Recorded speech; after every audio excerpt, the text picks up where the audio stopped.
said, I want to become the person my younger self needed. And I was like,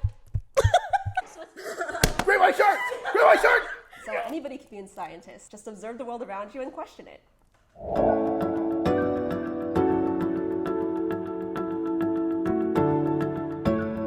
this is our first episode of our Belugabee show. I am here with my really good friend, Jacquie, and she's a marine biologist specifically in scientific illustrations. Hello, fantastic people. Once again, I'm Jacquie. I use she, her pronouns, and today we'll be talking about scientific illustration, which is when artists use art mediums such as videos, models, and animations, and of course illustrations to create images that talk about concepts and things in science to non-experts. My first question is, what made you want to get into the field of marine biology? That is a really loaded question, and I'm happy to take you on an adventure. Strap in, everybody. So I was very privileged in my elementary school. We had field trips to tide pools, and we had this one other field trip called the boat trip, where they take students on a boat on San Francisco Bay, and then we throw a big net out, and we all work together to pull this net in. Inside the net are animals that live in the bay, and one of them was a leopard shark, which you got to see, have on the boat in a little tank. I used to think that sharks were scary, and then the person, our instructor, said, the shark is super docile. They're not going to hurt you unless you actually mess with them. So respecting nature was ingrained in me. And so getting to meet the shark and learning that they won't hurt you unless you're actively provoking this particular species really opened the door for me to see, whoa, marine biology is really cool. And wow, there's a lot of stuff in the water. And that sort of propelled me into feeding my curiosities about the ocean. Nice. Oh my gosh. That makes a lot of sense. Just being hands-on, just seeing it in person instead of just in a book. Mm-hmm. I think that's so cool. So this is my notebook. My 13-year-old self had a scientific journal as part of a science fair, and it kind of tells the story of what I thought science was like. And I thought, well, scientists have lab coats and they might have rainbow hair. I wasn't wrong. My hair changes color every single day. I've learned since then that not all scientists wear lab coats. Some people work in labs, some people work out in the field, some scientists scuba dive, some scientists are out in the community talking to fishermen. And so scientists can come in all shapes and sizes and have background experiences. And one thing I also did get right is that at the center of science is always questions and observations. So anybody can be a scientist. Just observe the world around you and question it. My next question is, why do we need scientific illustrations, and what value does it bring to people? Scientific illustration is very valuable because you'll never have the perfect specimen. You'll never have the perfect shark that will have all its layers unfolded, mm-hmm. where you can see the anatomy of something. And also, you'll never be able to see an atom in person. And so kind of like how Miss Frizzle takes her students on a magical school bus adventure, scientific illustration takes you on this adventure through the universe and seeing different scales of things. But it's brought to you through illustration. It brings it to life, whereas you'll never be able to see it in other ways. I like that you brought up the Magic School Bus. I like that show a lot. Real quick, we're gonna play a fun game called Identify That Shark, because Jacquie knows a lot about sharks. Not to miss my knowledge of shark sciences. We're gonna see if the guys know as much about sharks as she does. We're gonna have them click this game button. Whoever clicks it first will answer, and we'll see if they get the right answer. All right, you guys ready to go?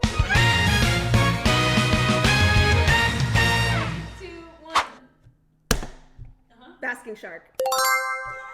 They just go all day long. It's great. Let's go. Let's go. I'm trying. I gotta represent belugas. Hammerhead. Yeah! Thank you. That's probably the only one I'm gonna get right. Alright, next one. Ooh, that was pretty spot on. Alan, try. Please don't eat me. Barracuda shark?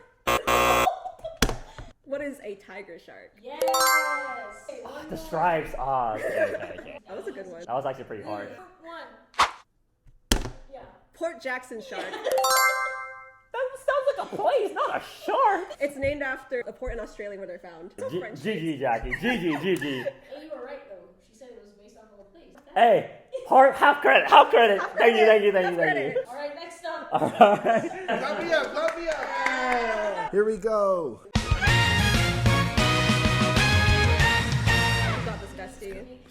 Yeah. Okay, this has actually 5. Okay. 5 shots. 5 shots. All right. Yeah. Number 1, go. Great white. Thresher shark. What? I know 4 sharks. Because the tail is really long, they use it to whip their prey. Oh, thrasher shark. Thresher. Thresher. Zebra shark. You're lying. They have one at the aquarium in the Pacific. Her name is Fern. Let me see. So it's called the zebra shark because when they're little tiny baby sharks, they have black and white stripes, just like a zebra. But the adult ones do not have. They do not. In some places around the world, they actually called leopard sharks. Leopard sharks. Swordfish shark. What is a hammerhead? It looks like a hammerhead. Next, let's Great white shark! Great white shark! Yes, let's go! Great white shark! This is the last one. Here we go. For all the marbles. For all the marbles. That's true. For all the For all the marbles. Come back season. Leopard shark. Tortoise shark. Jaguar shark. Give me more. Spotted shark. What's a really big animal? Elephant shark. Giraffe shark. In the ocean. Whale shark. Yeah.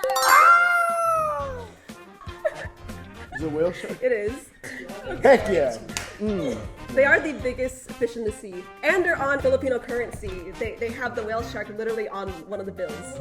You carried us, bro. That's all I gotta say. Hey, they didn't do too bad. I ain't gonna lie. By the way, this video is sponsored by my business Belugabee, which is an online store of eco-friendly bamboo stickers and other items featuring my original artwork. Part of the proceeds of every order are donated to different charities that help the environment and kids in need. And of course, we show all the footage of me and my team and who we give back to on our channel. So if you want to support, please check out the link below. And anyway, back to the show. Let's get to some cool stuff. I wanted to ask you, what was the coolest experience that you've had on the field? Do you have any cool stories to share with us? It was my first day as a researcher. I got funding to do a project on anemones.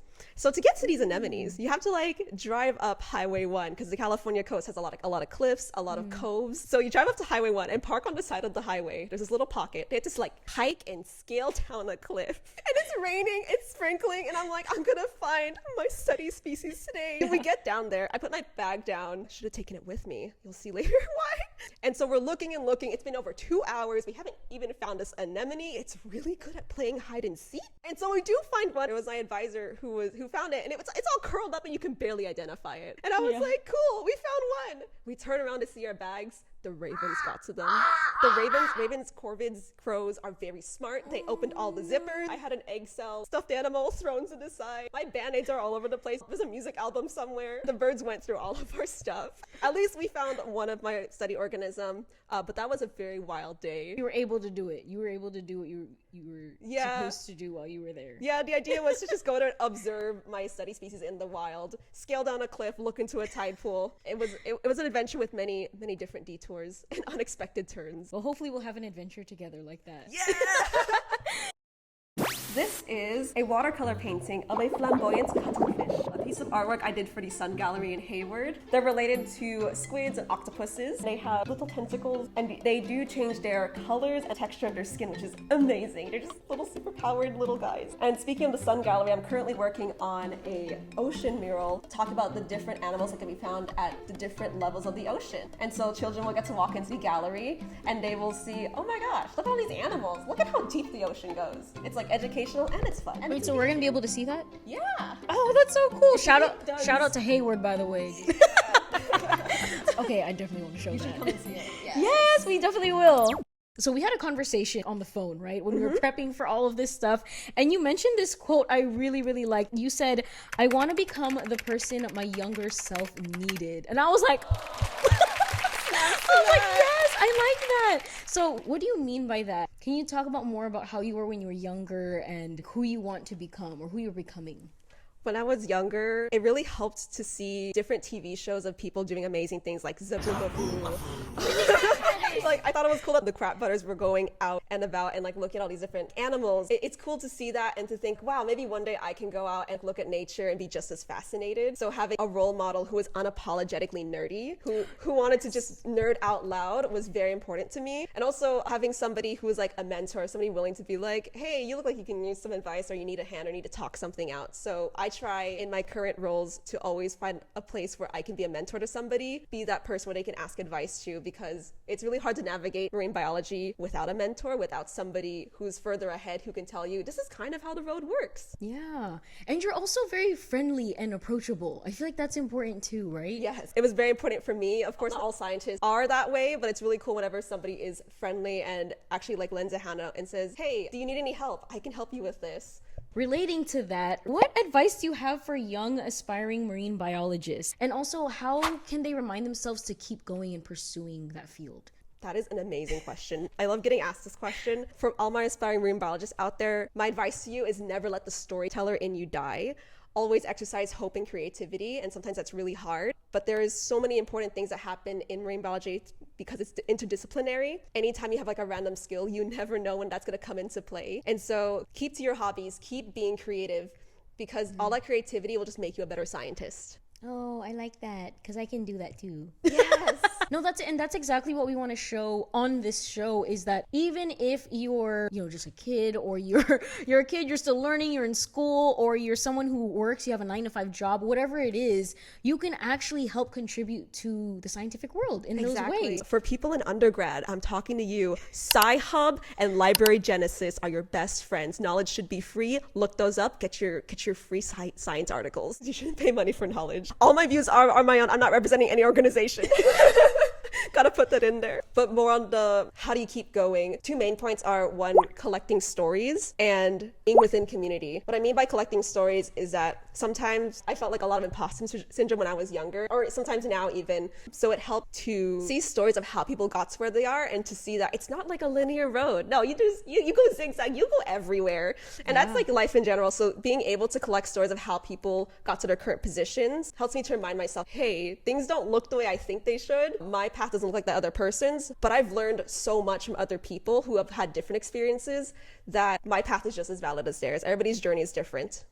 I love that. Also, you were talking about community. How did you surround yourself with the right community, people that would encourage you to keep doing what you're doing? So in college, I was in the Marine Science Club, and being once a week meeting with people who also really like marine science helped me out. When I was working at a marine lab, being like friends with the people who worked at my lab, both like in and out of the lab, we would do bar trivia together. So getting to like bond with other people who are in marine science, forming those bonds and having people to go to ask questions, not just about what is this snail doing or how do I take care of these snails? It's also, hey, what are the actual norms in science? Because I have no idea as a first generation college student. No one in my family does marine biology. So learning the simplest things, the everyday things from people who are your friends helps you feel more like confident about existing in those spaces. So I have one more game for you, Jacquie. Okay. I'm gonna give you 30 seconds to name as many sharks as you can. Okay, you have a timer?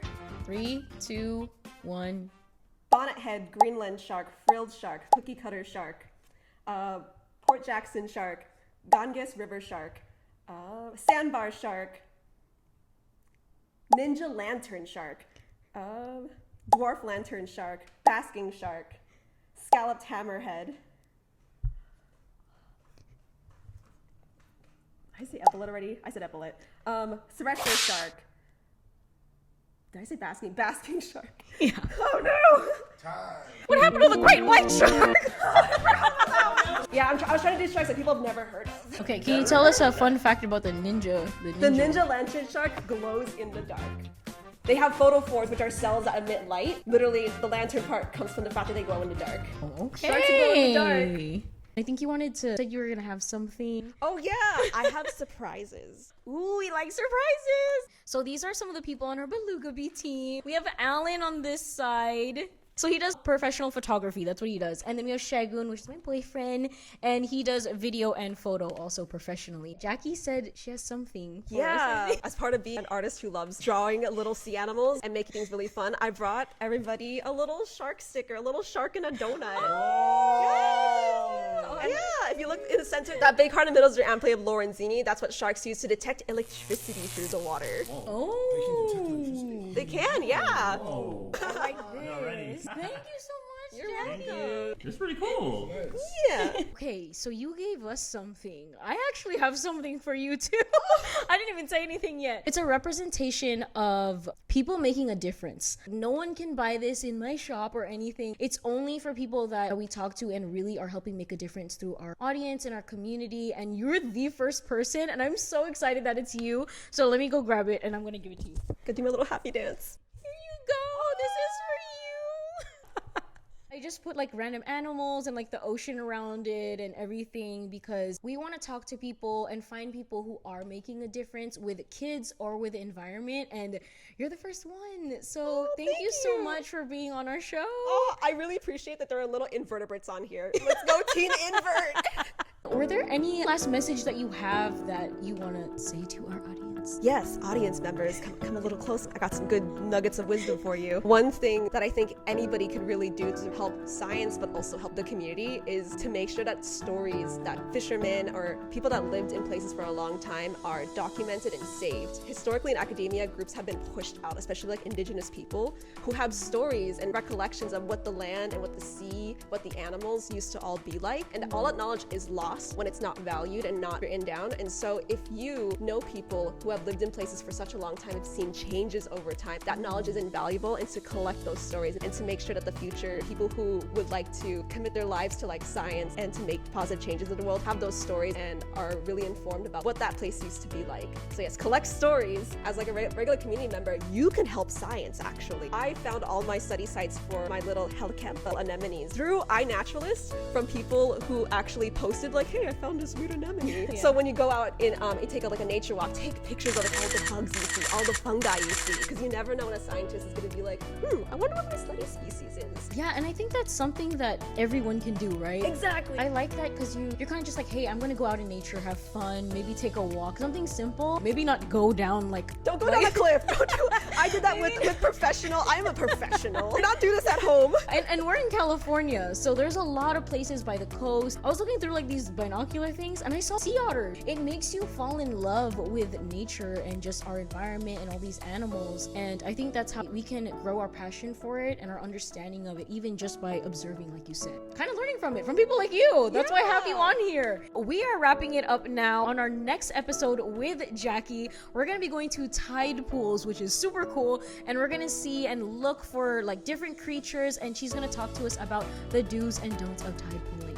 Yes, for those of us who don't know what tide pools are, have never seen one, they are a geologic feature where during high tide, all these rocks are covered in water, and when the tide is low, there are these exposed little pools of water that collect between rocks, and so many little things live there, and they're very precious, and I love going to visit them. Yay! I'm so excited for it! Let's go!